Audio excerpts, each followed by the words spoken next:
right now for the final Swiss round of GP Lyon.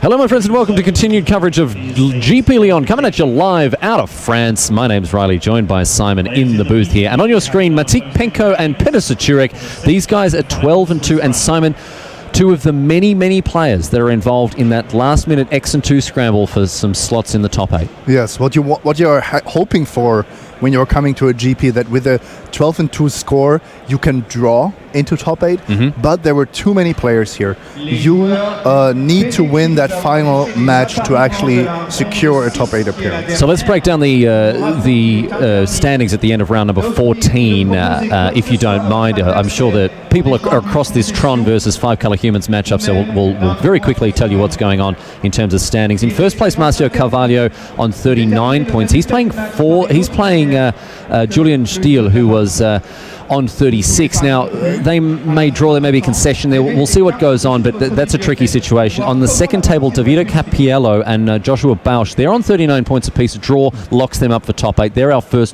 two first top 8 competitors here. And the only table that's secured, actually. Yes, absolutely. A good point, because as we get down to people like Matic, Penko and Petr Sochurek, as you can see on your screen here, this is a straight-up win and in. Essentially, these guys are high enough in the standings that whoever wins this game, this match, will go into the top 8. And that's that done and dusted. Same situation for Marco de Togni and Stefan Krall on our third table. These guys playing a straight-up win and in, both on 36 points. From table 5 and onwards, however, that's where things get a little bit dicey. We're looking at people like Malte Smits, David Juric, Cristian Ortiz Ross, Grzegorz Kowalski, Ju Lin, Bertold La Rocca, and so on and so forth. These guys essentially are all involved in this mad scramble for the last couple of spots in the top 8. All of them at 36, all of them with iffy breakers, Simon, and so we really are going to have a mad scramble and a pretty dramatic top 8 announcement. Yeah, absolutely, and that's why we see so many feature match tables this round basically being filled from the top. It's very rare that in the final round of a tournament you only have a single table that is safe to ID. So that's why we see this matchup here, and funnily enough, Thalia came down just early enough to prevent Karn Liberated from entering the battlefield. Natural Tron didn't even need the expedition maps. Didn't even need them. Had two of them. Had the maps all ready to go, unrolled out of the glove box. But I tell you what, he just knew the exact way across the fields to find those plants, those mines, those towers. And that is that for Matic, Penko. As we said before, a straight-up win and in here. The winner of this match, unless something very funny happens, Simon, the winner of this match should be in our top 8. But a lot of players are going to have to sweat it out. We have all the way down to table 9 people on 36 points, 12-2 in contention for that top 8 berth. So it is going to be a mad scramble, and of course you're not going to miss a minute of it as long as you stay tuned here to twitch.tv/magic. Riley Knight, Simon Gertzen hosting the final round of MTG Red Zone, so we can now dial down on what's going on your screens. You mentioned this, Thalia, actually oddly doing a lot of work here against Matic, Penko. I believe delaying Karn by a full turn is pretty huge, actually. Now, what this does allow Penko to do is maybe search for another Urza's Tower and an Ugin's Sanctum to maybe cast Karn and then follow it up with Ulamog next turn, but he's under a lot of pressure. Yeah, I tell you what, he's taking an absolute pasting in the meantime. Knocked down to 10 with a huge attack for 8 on turn number 3, son. Attention, Proto qualifier players. Both of these maps are going to be cracked open. We'll see what Penko wants to go and find here. Sanctum of Ugin, play number 1. And that signals that he wants to cast not only Karn, but also follow it up with something more powerful the turn after. Keep that threat density nice and high in his hand here. The setup period has already been pretty good here for Penko, as he picks up a Field of Ruin as well. Interesting choice. We often see Ghost Quarter favoured in mono green Tron decks, but Penko going for a different angle. Yeah, not the best card in this matchup, I would say. Usually not looking to play Land Denial against 5-color humans. In any case, he's gone to fetch it out. And I mean, from Sochurek's perspective, he's just looking at that going, mate, I've got 2 unclaimed territories. I've got a Horizon Canopy. I mean, I'm set. I'm good to go. Yeah, but this is actually not going to be relevant for a while.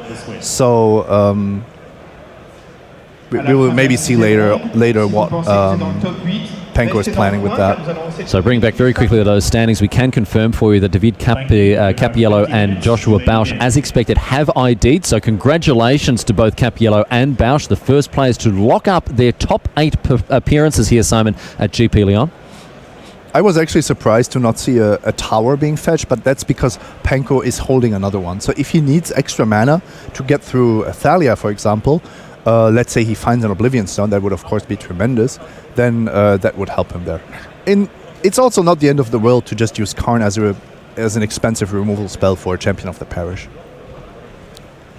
Way to also buffer that life total, because Sochurek would for sure have to attack Big Daddy Khan before going after Penko even further. Although on 10, he's really under siege here. Another couple of Mantis Riders could spell his doom.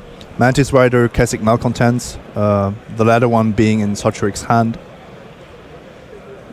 Highly castable, of course, off those unclaimed territories. One of the key cards in this Humans deck that really took it over the top in recent months. Going to see Sanctum of Ugin power out this Khan. 8 mana, of course, and the Sanctum can be sacrificed even after having paid for the card in question. Mm-hmm.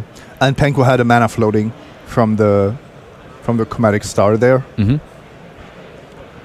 Ulamog, the pickup here for Penko. Yeah. And that's what I expected. He's holding the Urza's Tower to actually get rid of 2 permanents next turn.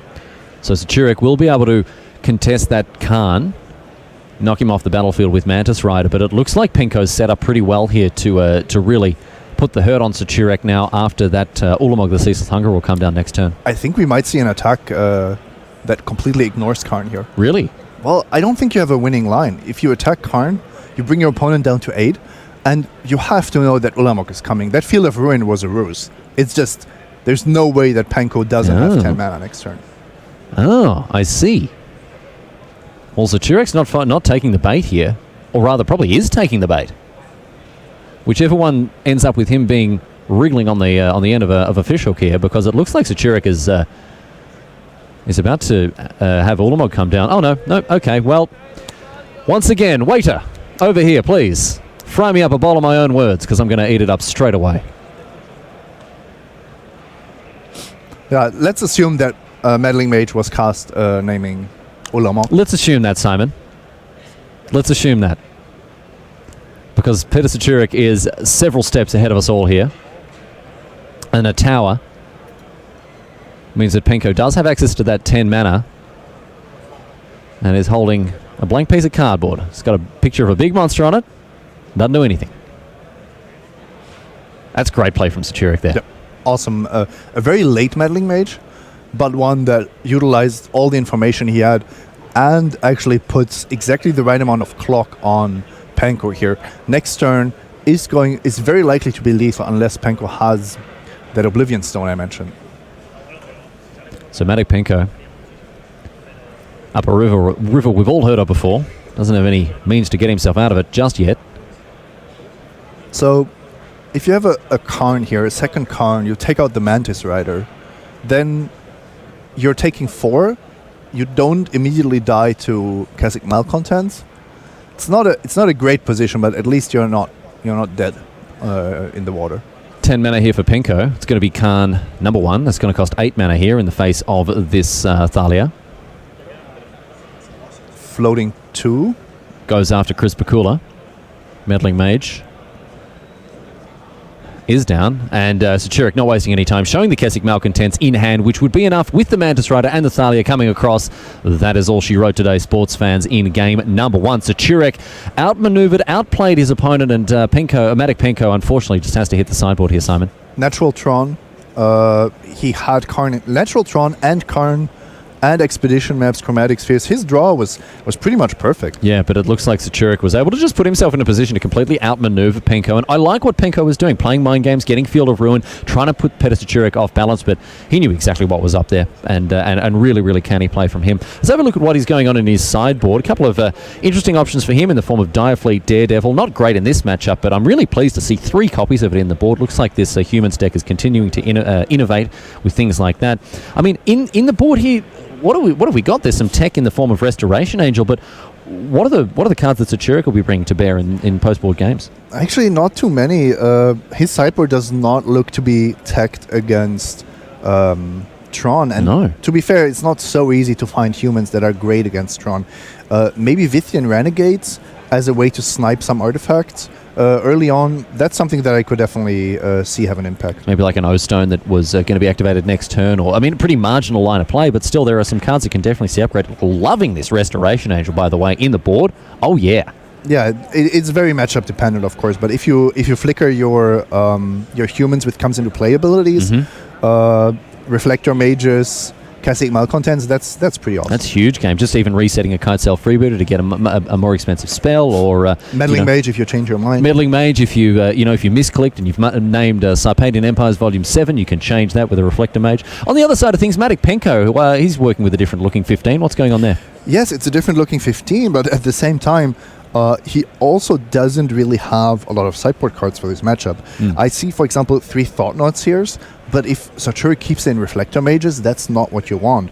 You remember from Standard, getting your Thought-Knot Seer Reflector Mage is actually pretty terrible. So we might actually see 3 games with relatively little changes as we head into game 2. Yeah, the game 1 deck of both of these strategies is pretty potent on its own, and when there isn't too much either list really offers in shoring up these matchups, it's best to leave things well enough alone. I mean, Spatial Contortions are a nice option here for Penko as they snipe individual problematic creatures, but even that's not like a standard all-star. No, you're not fist pumping, congratulating yourself that you put Spatial Contortions in your sideboard when you're playing against 5-color humans. The cards I was thinking about were maybe, more All Is Dusts, more Ugins. That would actually make a difference, but it's a very narrow application. In most other matchups, even against aggro decks, you would never board these cards in. So I think Modern is too diverse to put sideboard cards in your sideboard that are only for a single matchup. Well, both these players have sideboarded altogether rather swiftly here, and we are going to be off to the races for game number 2 here at GP Lyon. You're watching MTG Red Zone with Riley Knight, and of course Simon Gertzen joins me as now and as ever. It's great to have you along with us for around the world, wherever you are. It's certainly been our pleasure to bring you live, uninterrupted coverage of Grand Prix Lyon this weekend. Modern at a great spot right now, set to change all the more in the coming weeks. We're going to have some pretty wild adventures ahead of us, Simon, as we see Jace the Mind Sculptor and Bloodbraid Elf enter the format. And this is, where the format stands right now, and it's going to grow pretty interestingly in the next couple of weeks. Absolutely, yes. And it is already very interesting now that Tron has established itself as the big mana deck of the format. Now that Blue-White Control is really becoming popular, especially with the pros. I really like how Modern has evolved. We're going to see more interesting developments in the coming weeks, but right now it is all about this one here. Monogreen Tron, 5-color humans, Expedition map opening things up for Matic Penko. Sochurek hoping to get things started with an Ether Vial as well. A nice play from him. Incredibly powerful draw step there for him. I don't believe he had another one in hand. So, of course, Ether Vial on turn 1, that much more powerful than at any other point in the game. We'll see how he's going to be able to leverage this card. So an Ancient Ziggurat in hand, so he's going to be able to hit that second land drop. I know another Ether Vial also hiding out in there. Do you deploy the second one, Simon, or are we just looking to get in the board now? I think if you have a 2-drop, you start playing creatures. You can't really give your opponents too much time. And look at that on the other side of the board. Turn 3 Tron once again. Once again. This mono green Tron deck is so good at finding Tron on turn 3. I mean, au natural or a la carte. It's either way, they're happy to do it. With things like Sylvan Scrying also helping you get there through, your Chromatic Stars and Spheres. And that's actually one of the biggest secrets of the deck. You don't have to play green sources to cast those Ancient Stirrings and Sylvan Scryings, and that makes the turn 3 dream just that much more likely. So Champion of the Parish is brought in through the Ether Vial, and then a Meddling Mage hard cast the regular way. We're going to find out what was named here. Looks like O-Stone is the name there for the Meddling Mage. Oblivion Stone, a colourless Wrath effect essentially for these Tron lists, but it's not going to be doing any work this time around thanks to Meddling Mage. It's also the card that would have won Penko Game 1. So there aren't too many cards that are super high impact, but Oblivion Stone is certainly one of them. And played a lot more commonly in the Tron list rather than the traditional, the green-based Tron list rather than something like All Is Dust, which of course sees a lot of play in the Eldrazi Tron decks. But here we go, turn 3 Tron, and we're going to have a turn 3 Khan here for Matic Penko. Sochurek obviously considers himself equal to the challenge, as Meddling Mage has named O-Stone rather than the hugely menacing Planeswalker. We might actually see a Walking Ballista. A 3/3 Walking Ballista, maybe immediately shooting down the champion, and then dealing with Meddling Mage later. That sounds like a really nice way to stop the aggression in its tracks. Matic Penko's looking at a pretty weird hand by the way it seems here, Simon. You can see a Dismember in his hand as well, so he's looking to interact. But it is just going to be classic turn 3 Khan. The classic play here from Matic Penko. So we'll see if Sochurek has a way to contest this Khan. Something like a Mantis Rider after a 3rd land would be perfect here. Yeah, that's kind of the weakness of this play. Of course, Karn isn't threatened in combat here. Meddling Mage has only 2 power. But if there is... actually, 2 cards are threatening here. Thalia's Lieutenant as well as Mantis Rider killed the Karn on the spot. And that's why I don't like going for the Karn. I think maybe even dismembering and casting a 3/3 Ballista would have been really, really interesting. Just clear the board completely.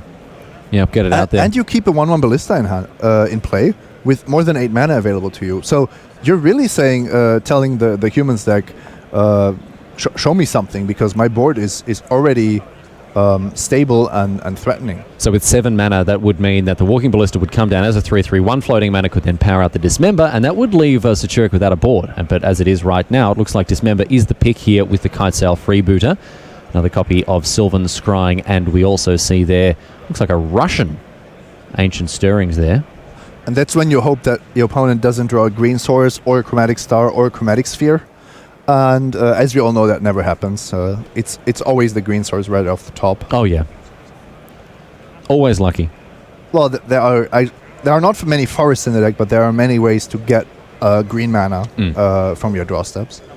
This is where we've seen Tron decks go in recent months and years. They've moved away. Traditionally, it was always red-green, playing Pyroclasms and other cards of that nature. But seems like mono-green really the way forward. Although black made an appearance recently with cards like Fatal Push and some hand disruption out of the board. But mono forest these days.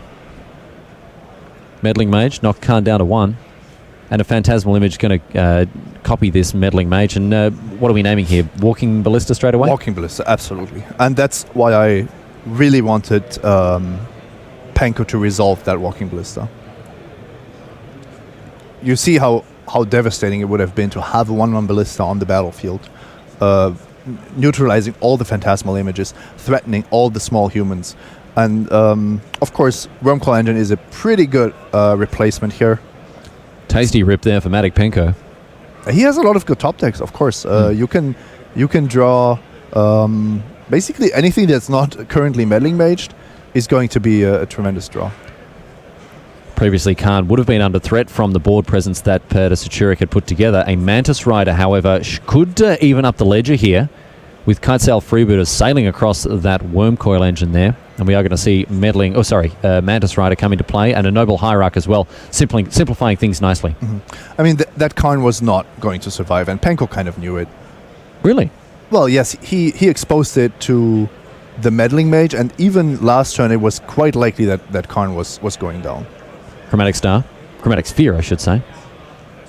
Immediately cracked, cycle away. And that's the green source. So Penko has now Ancient Stirrings or Sylvan Scrying at his disposal. And this card, the strength of Ancient Stirrings is very rarely more clearly put on display than in mono green Tron, because in the early games it snags you that Tron piece, it gets you that little bit of colorless interaction if you've got any or what have you. But in the late game, it just becomes a straight up... I mean, it searches out the threat that you need. It's never a conditional card, Ancient Stirrings. It's almost a tutor. It reminds me of Dig Through Time. Wow. Well, in the sense that it has that effect that you always get what you need off it. You always do. Yeah. I would say it's the most powerful card in the Tron deck. Or to put it differently, if Ancient Stirrings was not legal the Tron deck would be a lot weaker. Would be a lot weaker. Even if it's not the most powerful card on raw power level. Exactly. I mean, it's in a deck with Ulamog. But let's say Karn is the most powerful, but if you weren't allowed to play Karn, you would find replacements. Yes. If you weren't allowed to play Ancient Stirrings, that's just a card that has no replacement. No, you can't play Oath of Nissa instead. Ancient Stirrings, I think, a key piece of this puzzle. One of the reasons that the mono-green Tron deck is so consistent in its approach to gameplay here. Looks like there's a judge at the table attending, figuring out an issue. Don't know exactly what's going on there. We might be able to get confirmation of the exact issue that's being discussed right now at the table. Maybe it was the card draw from Chromatic Sphere? Which you can't miss. No, you can miss the card draw from Chromatic Star. That's a trigger. But it is actually part of the mana ability of Chromatic Sphere. Huge upside against Lantern Control, incidentally. Yep. But we still aren't sure as to what exactly this issue is about here. Oh my goodness me. It looks like Sochurek didn't announce the Exalted trigger when attacking with the Mantis Rider. That seems very, very confusing to me because that trigger is assumed to have gone on the stack until there's a position where it would alter the game state. And with Matic Penko putting the Karn in the bin, that would indicate to me that he demonstrated awareness of the Exalted trigger. Absolutely, and Peter also was... Peter didn't attack for 3. Peter clearly attacked for 4 to get Karn off the battlefield. He played out his cards in a way that made it very clear. This is a very, very perplexing ruling for me. We are going to need to get confirmation that is the actual judge ruling there, because that seems... There's obviously something that we're not across the assignment for this to be the case. Also, the timing of this Karn being reborn from the graveyard when Ancient Stirrings is on the stack or being resolved, that just seems really, really weird. Yeah. Yep, really unsure what's going on there. We are going to get confirmation as soon as we can, and we'll share that story with you once we understand exactly what's going on here. But Karn goes upstairs, back up to 5 now. And here's a second Karn. It's going to go up even further. So that Karn actually didn't have any relevance on the board state, but still, we will try to get an explanation for that. It may have been that Karn had 5 loyalty rather than 4.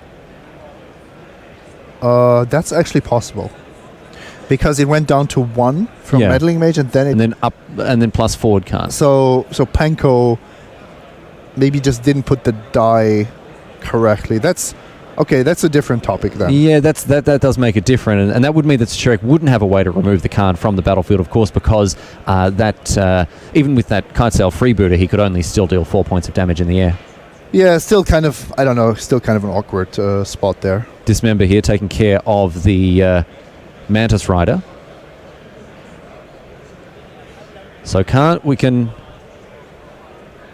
we're actually going to get a special update here from coverage team captain Richard Hagan. He's approaching the stage as we speak now, and he's going to come and let us know exactly what happened here, as this game is all done and dusted. So Rich Hagan can let us know exactly how things panned out. Richard. Hi, yes. So just talked to the judge in the situation. So just to confirm, yes, Karn should have been at 5. That was an error by both players. Then the Exalted thing happens with the Noble Hierarch. Is that right? I wasn't watching the match, just to be clear. So if anything doesn't make sense, go back. But so Karn should have been at 5. Noble Hierarch meant an attack for 4. Both players looked at the Karn with 4 on it and put it in the graveyard, because 4 minus 4 is 0. And so Karn goes to the graveyard. Then they noticed that Karn should have been at 5, and the judge ruled that because they were basically only half a turn past that moment, that it was a pretty straightforward fix to say that the Karn that should have had 5 on it and then taken 4 damage should be at 1, and he proposed replacing it back into play at 1, and both players were comfortable with that ruling, and then things progressed from there. So that is the long and short of exactly what happened down on the floor.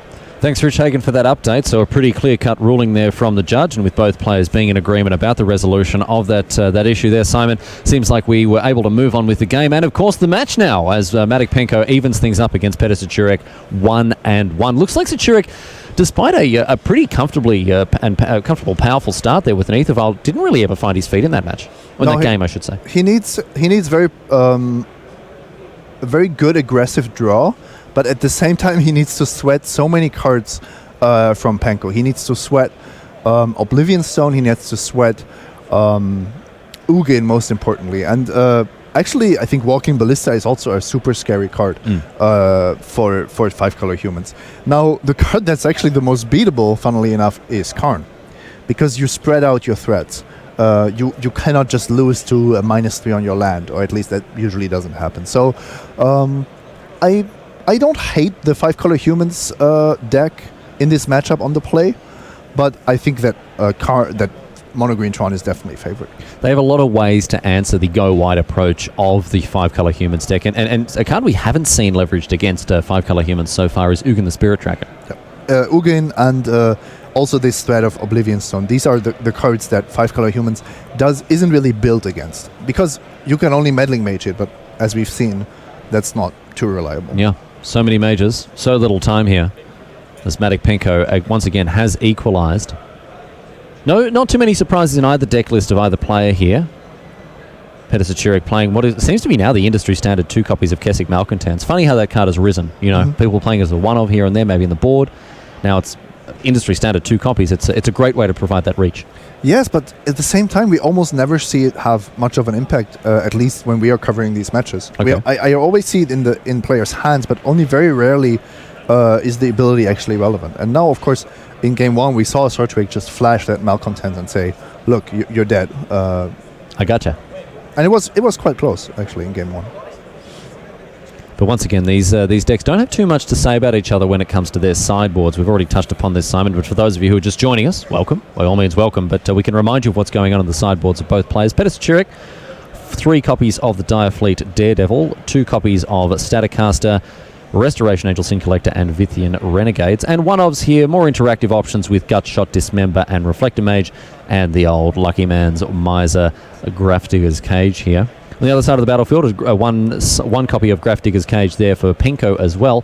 3 Leyline of Sanctity, 3 Nature's Claim, 2 Relic of Progenitus and Spatial Contortion, a Singleton Walking Ballista to join those in the main deck, and 3 Thought-Knot Seers, notably no Thrag Tusks. So looks like Matic Penko is a little lighter on that mid-range post-board plan. Yep, didn't think that was necessary. Maybe thought that his control matchup is good enough. Didn't think he needed Thragtusk against aggressive strategies. I can get behind that. You have already a lot of main deck tools for all of these matchups. I think Warp Crawl Engine ultimately is most of the time better than Thragtusk is going to be.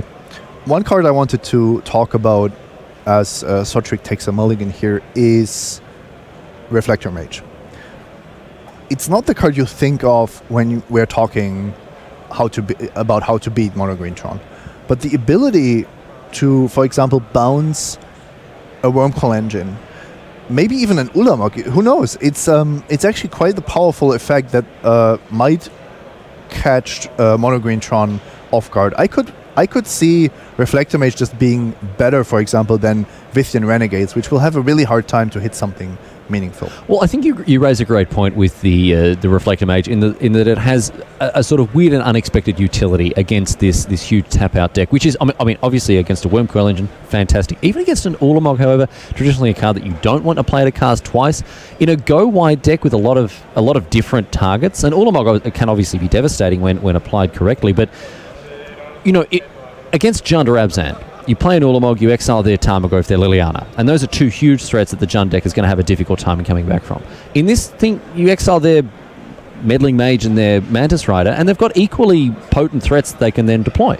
Maybe they have like 2 more creatures, one is flying, the other ground creature really needs to get through, and that's when Reflector Mage gives you, it's not quite reach, but it feels a little bit like reach. Yeah, no, it just gives you the time you need. It's a tempo play, right? It gives you the time you need to push through those points. Speaking of pushing through points, Champion of the Parish is going to do what he does best here, with Sochurek curving out that 1-2 ferocious humans curve out here. We'll see if it continues. Champion of the Parish is going to get into 2 after Kite Sail Freebooter. Probably going to strip that Spatial Contortion away here. once again, a Tron hand if Penko wants to crack that expedition map on turn 2. Yeah. They've always got it. They've always got it. I might have to play that in Madrid. It's just you always have 7 mana on turn 3. I think that is really one of the takeaways from this. I don't know if you're sort of being slightly facetious or cynical here, Simon, but it does actually seem to be very close to the case. Both facetious and serious at the same time. It's if you consider that John Finkel himself played Mono Green Tron at the Pro Tour, this is not a deck that is inconsistent in the slightest. Especially when Storm is a viable archetype in Modern, let's not forget. No, I think you're correct in saying this. This has been one of the lessons of the weekend. I think the fact that Tron decks can just be so consistent in getting 7 mana on turn 3, and they've got great tools to leverage in that situation. Even a turn 4 Ugin against many of these go wide decks and can be backbreaking. Yeah, and now Sochurek, he was looking at a really powerful draw, but I think he didn't draw his third land. Needed that Mantis Rider to come down to continue to apply pressure. Would have been 4 extra points of damage, but Penko knocked down to 15, and he's going to be very happy with this. He's got an Ugin in hand. I don't know that he's going to have anything to deploy unless he just gets the old lucky Tron player Khan off the top. But no, looks like it'll just be an Oblivion Stone. Oh no, Chromatic Sphere. Okay. Anything further here? That's where you want to draw a Wormcall Engine, of course.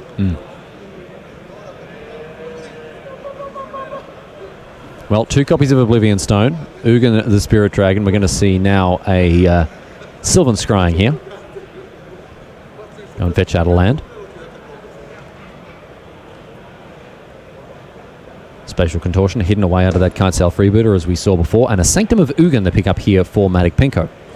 One of the cards that, again, this deck just has access to almost every time, and a great way to make sure those threats don't ever really stop flowing. Yeah, it's also not really a great sign for Sochurek when your opponent can already get Sanctum of Ugin because there's no need, for more towers to draw the first threat, because it means you're already holding something quite valuable. And Penko even drew the backup Oblivion Stone, so he can expose the first one to, as unlikely as it is, something like Vythian Renegades.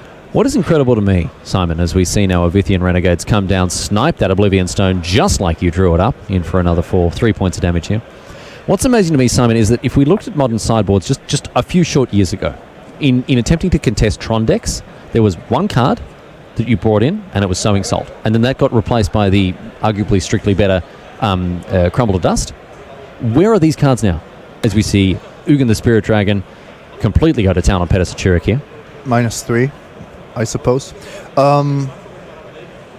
Well, there are just not any decks that are happy to pay 4 mana for a red sorcery to exile land. That's effectively, Modern is too fast to tap out on turn 4 for something that's not just absolutely game-winning in more than one matchup. And the other thing is, it's not absolutely game-winning even against Tron. They will get to 7 lands eventually. How much this format has changed, ladies and gentlemen, and the angles of attack that you've got to take to contest the different decks in the format. Right now, I don't know what the angle of attack for Petr Sochurek is. He's facing down an active Ugin that can't be brought down this turn unless he's got quite a considerably favourable draw here from Petr Sochurek.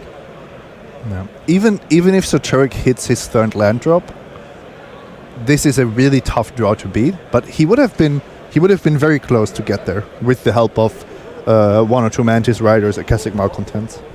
Penko B, well, yeah, in single figures at least here.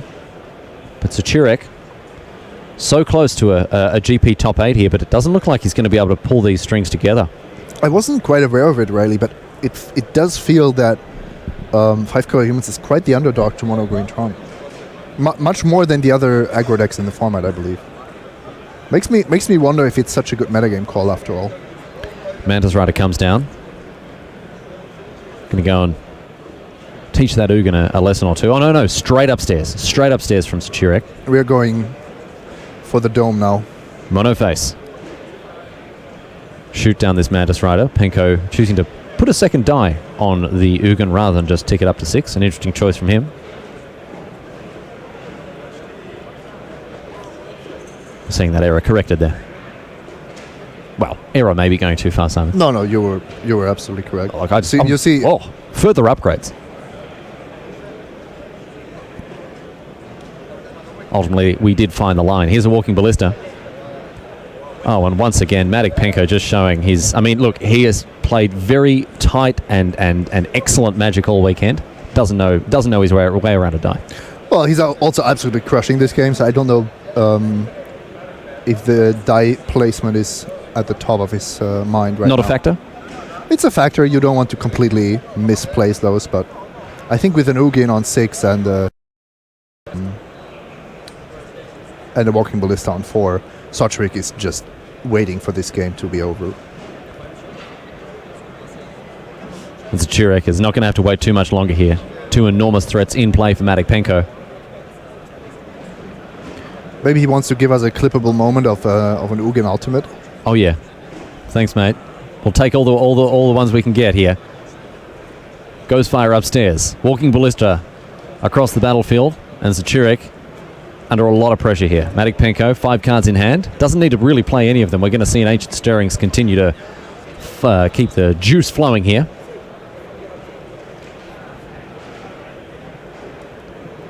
And another tower. Change his mind. Oh no, okay, a star.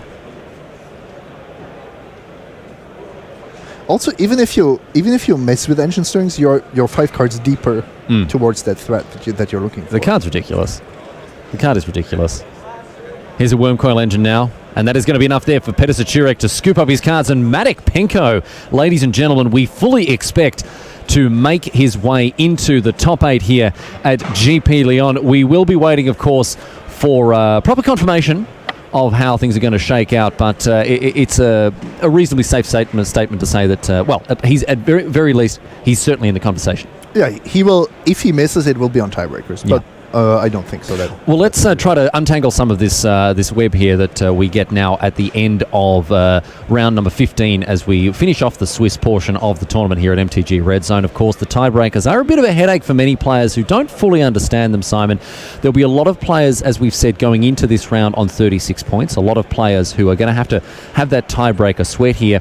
And obviously, when you're at 12-2, winning to 13-2 in round number 15, it really depends what your record was looking like throughout that tournament. Exactly. And if your tiebreakers are good, if you played against an average higher placing opponents, then you will get that benefit when it comes to the tiebreaker scramble. If there is any. I didn't look at the exact details, but the top 8 is going to be most likely be decided on tiebreakers. Well, one man who may indeed be appearing in that top 8 is Matic down in the feature match area right now. Matic Penko, thanks so much for joining us, mate. Hello. Congratulations on that win. Thank you. Tron facing off against 5-color humans. It's a deck that you must have expected to come into this coming into this tournament. Matic, is it something that you feel is a favourable matchup for the Tron list? Not really, but it's kind of hard.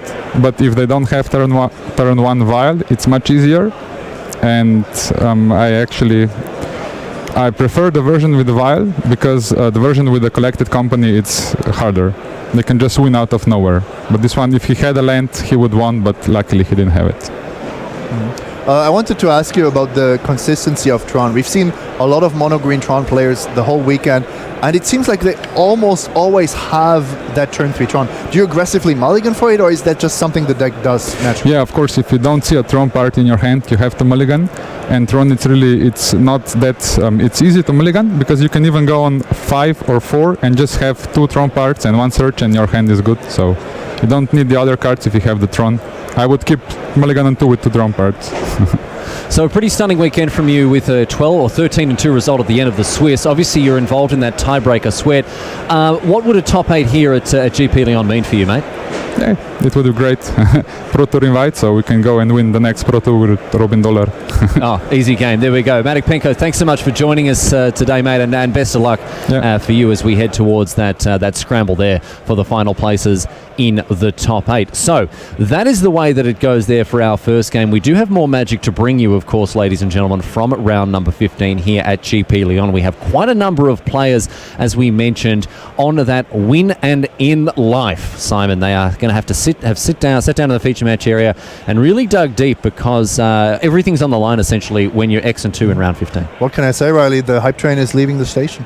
That's it, and we're going to be able to check in with them before very much long. We're lining up our Time Walk Magic for you to enjoy, my friends, and of course the top 8 announcement will be in your ears as soon as we are ready to make it. And after that, the top 8 itself for Sunday Night Magic, beginning after the Swiss portion has concluded, and we're hoping to have your company throughout the rest of the evening. Been a blast to explore the modern format throughout this weekend, Simon, and I can imagine this top 8 is going to be pretty explosive. We've seen decks of all stripes this weekend. I think we're going to see another modern top 8 which is diverse. I mean, anything else would be a big surprise. I think we also saw some things which were, well, maybe a bit unexpected. All right. Very little scape shift, very little affinity. So I think players are slowly really deciding for which kind of aggro strategy, which kind of big mana strategy, which kind of control strategy they want to go for. Yeah, and I think this is a pretty emblematic facet of the modern format at the moment. It is just the raw diversity that we see on display week in and week out, and whether that's set to change in the coming weeks remains to be seen, but for the time being, Simon, more or less every archetype, every style of deck is essentially viable right now. Yes, but it's getting more refined. You think so? This is something that R&D, Wizards R&D, they call it this pressure of the highly competitive environment. So the Pro Tour, being modern, put this pressure on the modern format to really squeak out these tiny edges, to find where you can exploit maybe a weakness. And I think the rise of Tron is really one of the storylines of that event. Yeah, I think Tron, the ascendancy of Tron to one of the very, very premier decks in the format has been a result of just all those thousands and thousands of hours testing the format under the most competitive conditions. I think you're right. There we go. We're going to take a break, ladies and gentlemen. On the other side of course, more round 15 action coming your way as we draw ever closer to that top 8 announcement. Stick with us. You're not going to want to miss a moment of the action here from GP Lyon.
Welcome back to live coverage of GP Lyon, ladies and gentlemen. MTG Red Zone wrapping things up for round number 15 here. We are going to have a look at what is up next with our Time Walk Magic. My name's Riley, joined by Simon, of course. Grzegorz Kowalski is going to be our next player on the screen. Red-green Eldrazi playing Grove of the Burnwillows here, Simon. What is this?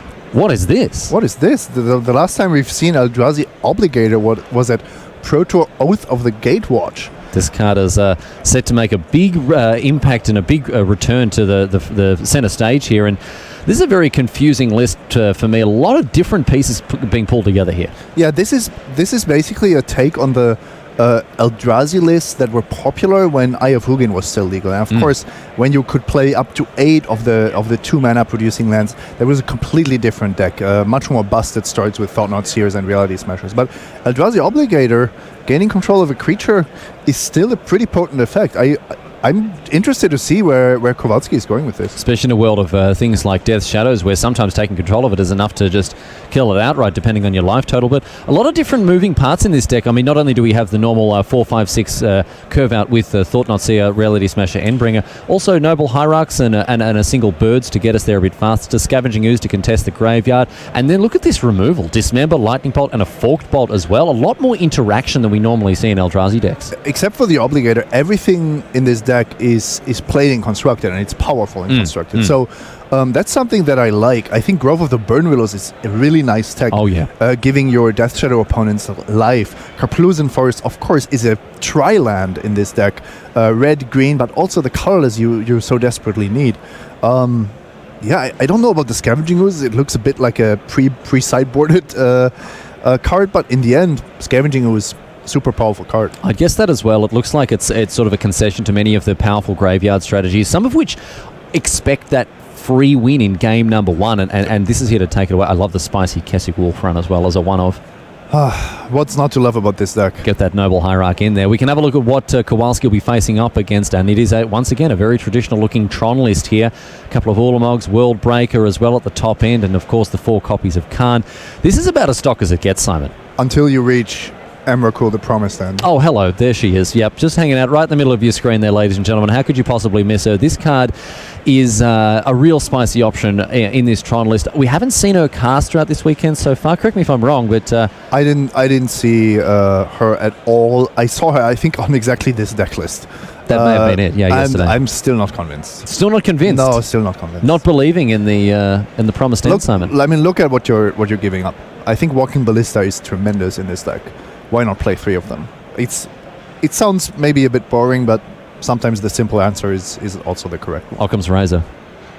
That's what you used to shape your face, I imagine, Simon. As we bring it back to the booth now, we're going to get underway with this match right here and right now. Time Walk Magic coming your way as we draw ever closer, of course, to that top 8 announcement, my friends. It's going to be great to have you along for it, of course. Just as a heads up, we will be muting the stream very briefly as they make this announcement for the top 8. As soon as that comes, you can actually expect the stream to go dark for just a moment. It's sound, of course. We'll keep the vision on, just so we don't spoil the ending here. But let's get underway now with this Time Walk match between Grzegorz Kowalski and Cristian Ortiz-Ross. Red-green Eldrazi versus a traditional Tron deck here. And, well, Simon, we'll see how things pan out for both these players. This is, from our understandings, about as close to a win-in as you can get. Yes, absolutely. And it's definitely a super interesting matchup. With Kowalski's deck, he might be the only person at the tournament playing this deck. Grove of the Burnwillow is going to power out a Birds of Paradise here. And one of the reasons that Grove also sees playing Kowalski's list, of course, is that not only with the upside that it has against Death Shadow decks, but also this Eldrazi deck, I think it doesn't mind killing them on 20, on 25, on 30 even. It doesn't seem to make it's not quite like Red-Green Tron, where your opponent's life total is almost irrelevant, but sure, it's not a huge deal. Walking Ballista is a 2-mana Bolt the Bird effect here. And Ancient Stirrings to follow things up for Kowalski. Ortiz-Ross up to 22. Might have some mana issues here. He already played the Grove instead of another green source to play the birds now. A turn 2 Ancient Stirrings, but it looks like he's finding his lands just fine. This is the power of Ancient Stirrings, man. It always gets what you need. Always finds what you need. It didn't find an Eldrazi Temple though. Wooded Foothill's going to keep that mana flowing for Kowalski, however. Back to Ortiz-Ross, who is... Once again, is he on that turn 3 Tron life? No, he is not. Surprising. This is a surprise, yes. And away goes the Chromatic Sphere. He's drawing too many power plants. Well, Ortiz Ross now with the Forest to continue his mana development, but a slower start certainly from him. Interesting choice to go for the Forest there without having an immediate use for it. Reality Smasher off the top for Kowalski. Is that? I mean, is there a way for him to continue to develop here? On stuck on only 2 mana. I don't see a lot for him to do. So he had that bird and that ancient stirrings, but didn't have any additional mana sources. He needs to find something, of course. Stomping Ground fetched out by that Wooded Foothills. He must have some kind of 2-drop to play here. Maybe a Scavenging Ooze. Scavenging Ooze could do it. Nice way to fill out the curve at the lower end here, though it's not at its best against Tron. Yeah, that's what I wanted to say. Pretty terrible card actually in this matchup. 2-2 for 2. 2-2 for 2. Grizzly Bear. There it is. Scavenging Ooze. Looks like Kowalski's overloaded his deck with these various promos there. I saw the Birds of Paradise from the Vaults Grove there, in addition to this special M14 Scavenging Ooze? M14. First a commander card, I believe. Yeah, Just like Hornet Queen and so on. It was played in Legacy for quite some time before joining the Modern pool. Doesn't seem so much play in the Legacy format these days. But a very powerful option for green-based decks in Modern, of course, to contest opposing graveyards. And look at this, the beats have been provided. Ortiz Ross down to 20. And Kowalski's deck is just stumbling here, and even though the Tron deck is not operating on full power, it always feels like if both players are stumbling a bit, then the Tron deck just pulls further and further ahead. Well, Kowalski found a nice one in Eldrazi Temple here and was able to power to Thought Not Seer now. So he's still hitting his straps and continuing to apply pressure to Ortiz Ross, who is holding a very weak-looking hand here, Simon. Yeah, this actually turned the game around quite a bit. Suddenly, we're looking at a 3-turn clock from Kowalski, and Ortiz Ross still not finding that Urza's Mine. So Ghost Quarter your Eldrazi Temple. It's not going to hinder Kowalski's mana development too much, although he does have a Reality Smasher in hand, and that's going to delay that by at least a turn. But Ortiz Ross, after having drawn an Ugin here, he's miles away from casting it. And Ugin is not even great in this matchup. You don't really want Ugin against Eldrazi decks, even if they're playing red and green cards. No, that's right. The minus ability does very little. And the minus ability is almost always the ability that you use when Ugin comes down. That you want, right. If you can afford to spend 8 mana for a Lightning Bolt, then you're probably pretty far ahead already. Ortiz Ross, another power plant, and says go back to Kowalski. And for someone who's taken so much care and been so precise with some of the cards that he's chosen to bring to bear here, interesting to see him playing with a basic Forest from Amonkhet.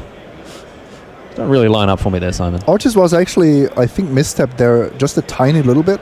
By Ghost Quartering in his turn, he gave Kowalski an extra mana to use in his for his Scavenging Ooze. A free activation of that Scavenging Ooze. Could have done an upkeep. Yep.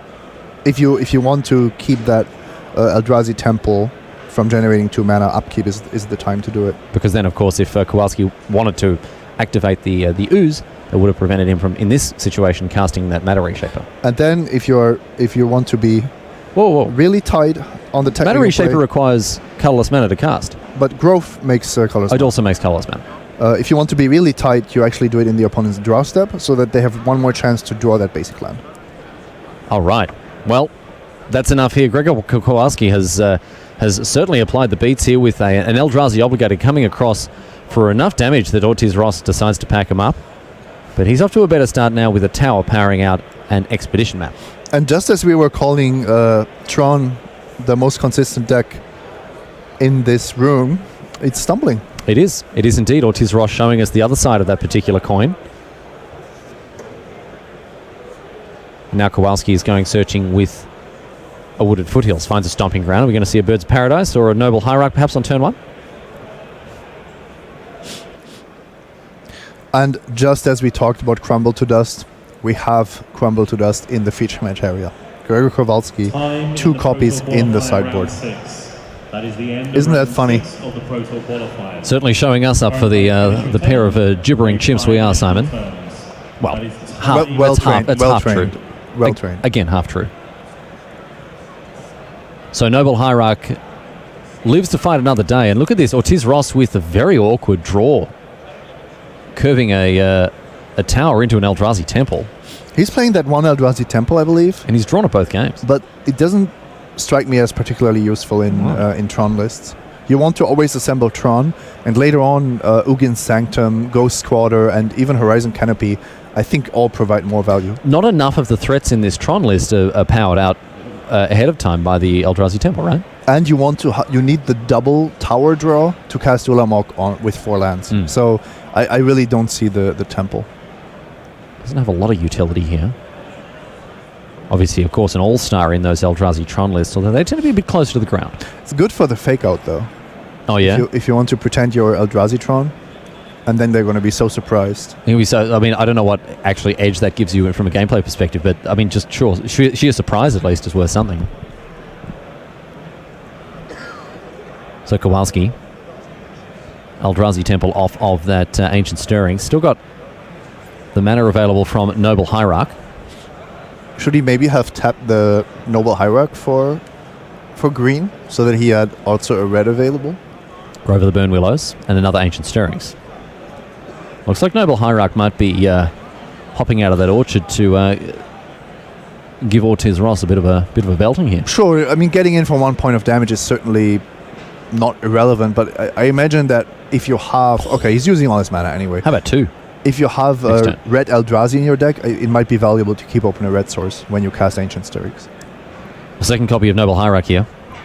So Kowalski continues to develop his mana quite nicely. Cristian Ortiz Ross, on the other hand, going searching with his Expedition map, and he's not going to have the same kind of fortune. Very different game from the previous one, and Ortiz was doing great in game 1 with his turn 2 Walking Ballista. Ortiz Ross went hunting there and found a forest with his Expedition map, so he must have green cards that he's very, very keen to deploy here. But he also has a Chromatic Star, or maybe he just drew that. Maybe he was just lacking green mana and really, really concerned about how this game was developing. Sylvan Scrying and Thragtusk in hand, both cards that, of course, necessitate a green mana there. So we'll see how the next couple of turns are going to treat him here. Walking Ballista, going to shoot down one of the Noble Hierarchs. I don't really like this. Also, just the ordering of Cristian's plays here. If you need the information about which kind of lands you're going to have, then you have to make your plan for the turn before making one play and then thinking about the other. If you want to Walking Ballista, you have to know if you're going to cast Chromatic Star or Ancient Stirrings. Well, the Reality Smasher is going to be enough to get across a 5 here off the back of this Eldrazi Temple, in addition to the Noble Hierarch, and get across for 6 and knock down to Ortiz Ross down to 15. Chromatic Star cycled away, finds another star on the top here. Kowalski sitting pretty on the back of this 5/5 Trample Haster. And Ortiz Ross has just never seemed to be in it. No, but it's also not the fastest clock. Oh yeah, and was that a whiff? No. Sorry, he already put it on. Okay, sure. All right. So, Sylvan Scrying going to go and fetch out that third Tron piece here, as we see the mine, the power plant, and the tower. And even with such an anemic draw, if Kowalski doesn't have Crumble to Dust here, he might still lose this. Chromatic Star again for Cristian Ortiz Ross, who, better late than never, has finally got those 3 pieces he needs. Kowalski is going to get in for another 6 at least, you would think. A couple of Eldrazi Obligators in hand. I just want to see Eldrazi Obligator take control of Ulamog and smash in. It's what's known in the business as a large game here. Gregor Kowalski is actually standing behind us watching his own game. Oh, there he is. And enjoying the replay. Absolutely loving it. We don't know the result of this. Looking at his face, it's impassive. He's got that poker face on. Got no idea how things panned out. Certainly in this position, he's... it could go either way, really, with Ortiz Ross about to unload his Tron pieces on. Yeah. Oh, double Reality Smasher. Oh, and Kowalski take a bow. He's loving it over there. He's just dabbed and flipped a water bottle and it's landed on its top there. So that's a big hit now, and Ortiz Ross facing down huge lethal threats. Ulamog would be a pretty good answer to Reality Smashers. And then I think Kowalski has a little surprise for his opponent. Does he really? Little 3-1 surprise. Cristian is going into the tank. Having to really think about this one here.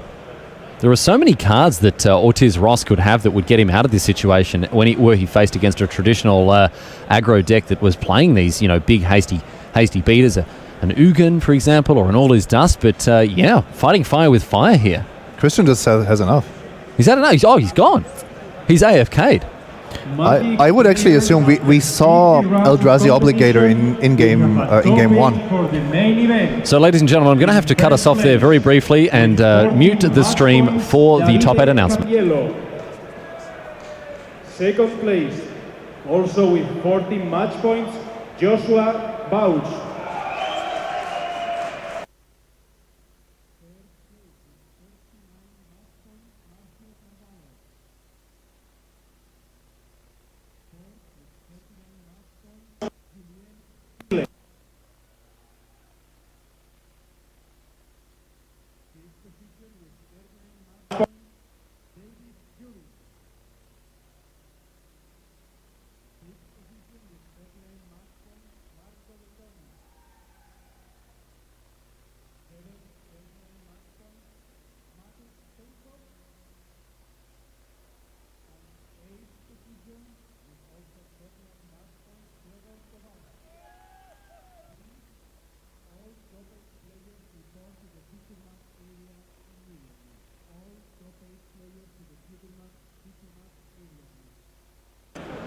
So, because history enjoys neatness, we do have Cristian Ortiz Ross sitting back down just as we unmute the stream here. Welcome back to live coverage of GP Lyon. We do apologise for that brief break there, and I know some of you with those pointy elf ears were able to figure out exactly how things went there in the early stage of the top 8 announcement. And look, we do apologise for those of you who are wanting to find out the full result of it now. You can jump online on Twitter, or of course dailymtg.com will have all the information you need about who made the top 8 if you would like to gain that right here and right now. In the meantime, however, Ulamog the Ceaseless Hunger coming down for Cristian Ortiz Ross.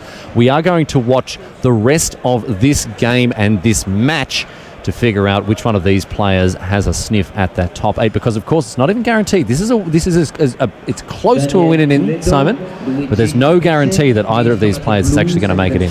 Yeah, and you actually saw a really nice play here by Ortiz Ross.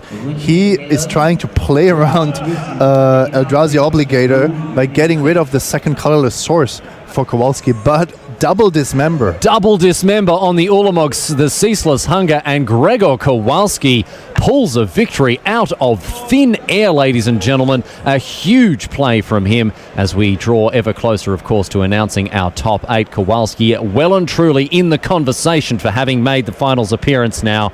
And we are going to have time as the top 8 gets ready and assembled to show game number 3 of the final match that was in the feature match area this round between Stefan Krall and Marco Di Togni. This, as far as we understand, is a straight-up win in, Simon.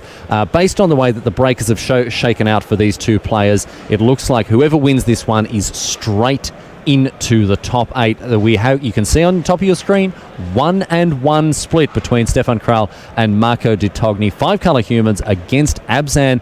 Simon, you said before that 5-color humans you don't think is in a great spot for this tournament. There are certain players who agree with you. Andrea Mengucci decided against playing the deck that got him to the top 8 of PT Bilbao.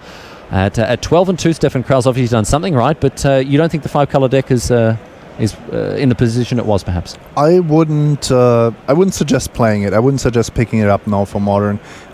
Simply looking at this field, it is becoming more and more difficult. At the beginning, the deck was new. Wasn't quite clear, is it tier 1, is it tier 2?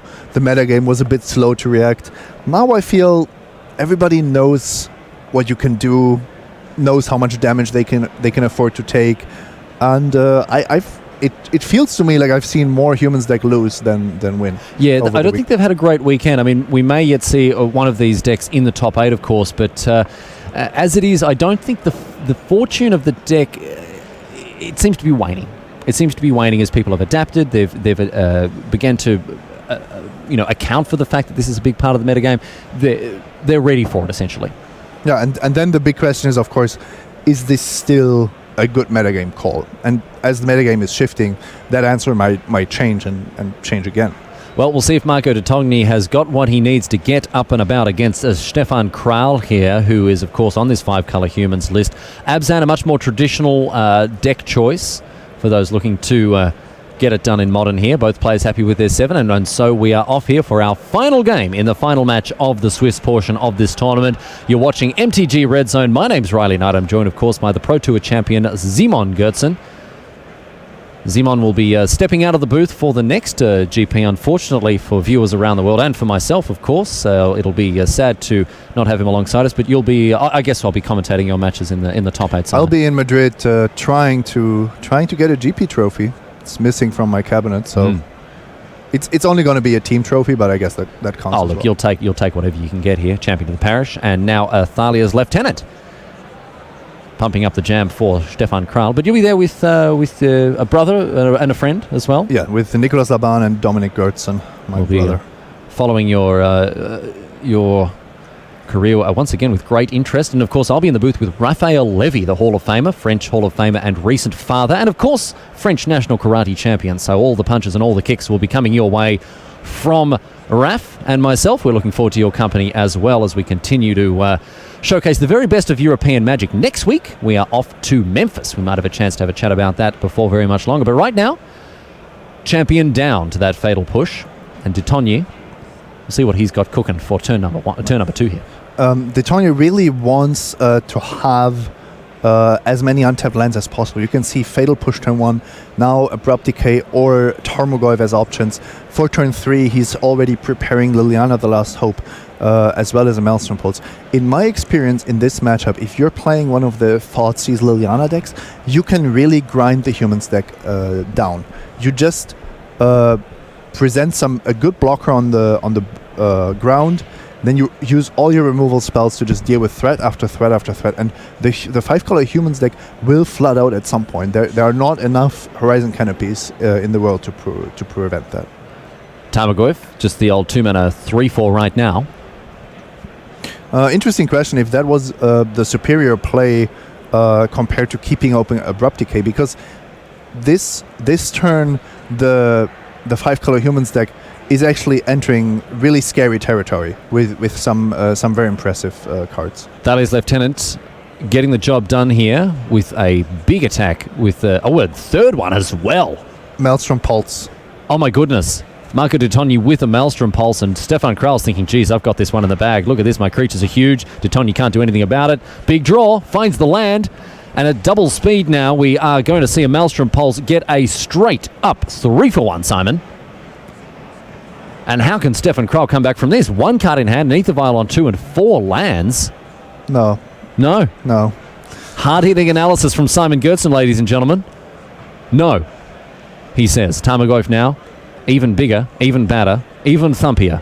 In it comes. Well, so we have sped up the playback because we're getting very close to our top 8, ladies and gentlemen. We not wanting you to miss a moment of that. We're going to get across this one very quickly here. I think that was the biggest blowout I've seen all weekend. Maelstrom Pulse on 3 Thalia's Lieutenants. Champion of the Parish, the follow-up play here for contesting this Tarmogoyf, but it's not doing too much as a Liliana the Last Hope is going to do something about it, although Zathrid Necromancer are going to keep it alive. Not a bad card to have here. If you want to get back into the game, the Necromancer might be the right way to do it. We saw it obviously had an impact in game number 2 as there was a leftover stray zombie token for Krall. But de Togni a long way ahead after that huge Maelstrom Pulse. Just the classic 3-for-1. He must have been sitting there just bouncing on the balls of his feet. Couldn't believe his luck when the third one came down. He top decked the untapped mana source. Yeah. That was game winning right there. Zathrid Necromancer eats an Abrupt Decay. See if Krall has anything to say about it here. Aether Vial could mean all sorts of chicanery. But no. Just a tap 2/2. Back to de Togni now. He's got a huge Tarmogoyf. Excuse me. He's also holding Fatal Push, Abrupt Decay. He can just go on offense again, once again. Yeah, I really like this. Big attack here with the Tarmogoyf, once again putting some pressure on Krall. We see Liliana continue to tick up. Yeah, he's also signaling that he has removal here by targeting the zombie token with Liliana. He's actually revealing that he has something for the champion. Fatal Push in response to this Incollector trigger, and looks like an Abrupt Decay is going to be fired off as well. And it is going to go with the 2-1. Back to Krall now, a lonely 2-2 holding down the fort. We are now ready for the Togni top on 8. 10. If you have made the top 8 of the PTQ, please go to the But Krall gathering points. is certainly in a difficult position here, Simon. Yeah, and of course you do try everything. This is the third game of the match with the winner most likely advancing to top 8. But I think we might see an Liliana ultimate even. Sin Collector taking care of the last card in Marco de Togni's hand. Back to Krall now as this Tarmogoyf draws him ever closer to a match victory here. It's already forcing trump blocks as it seems. And Liliana, the last hope, drawing closer to her ultimate as well. So close to so many things, ladies and gentlemen.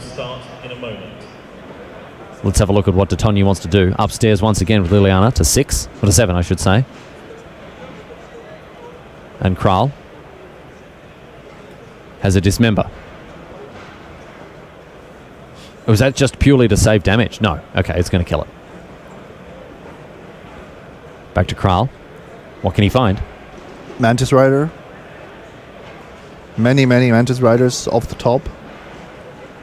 Before the Liliana ultimate kills him. Doesn't look like it's going to happen, however, as de Togni is going to have the opportunity to gain this game-winning emblem here.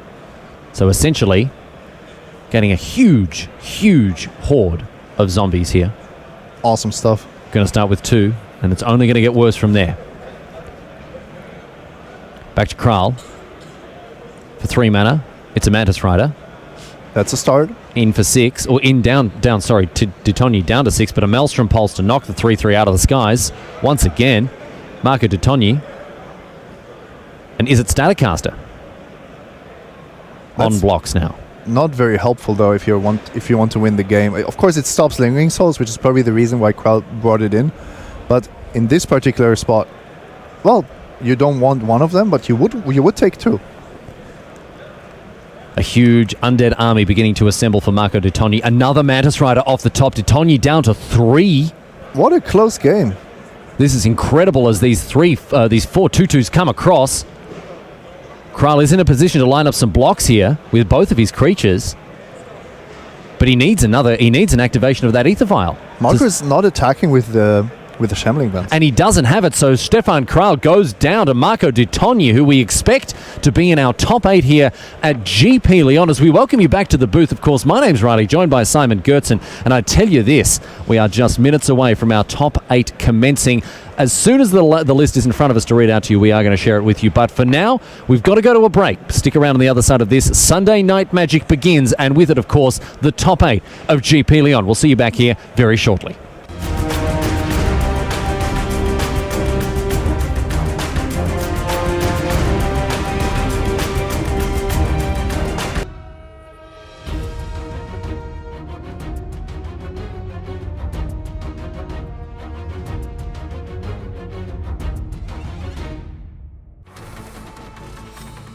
Your game with Ultra Pro Magic the Gathering accessories. Find the best Magic art on card sleeves, deck boxes, playmats, and more. Visit ultrapro.com to learn more and find a retailer near you. Always know the right play to make? Show off your skills at a local preliminary Pro Tour qualifier. With over 2,000 game stores worldwide running PPTQs, find an event near you at magic.wizards.com/PPTQ.